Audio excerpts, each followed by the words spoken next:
Assalamu alaikum, my lovely viewers. This is Aloy World Learning Tutorial channel for you.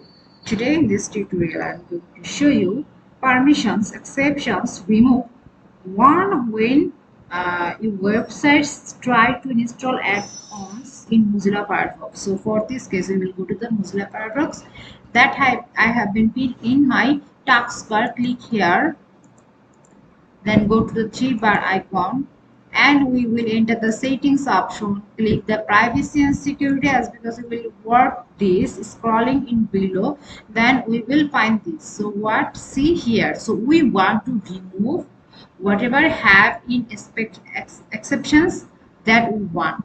So primarily we can use as like this, but the settings option has not removed. So click here and go to the exception. See, lots of things has been here.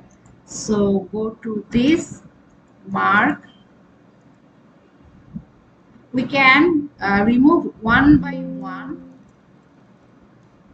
See, or we can remove all websites. See, and obviously we have to save these changes. So save.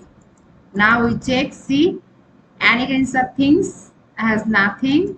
So now we can do this thing. So in this way we can remove the link site. So thank you so much for watching this video. Please subscribe this channel. Hopefully this tutorial will help you so much.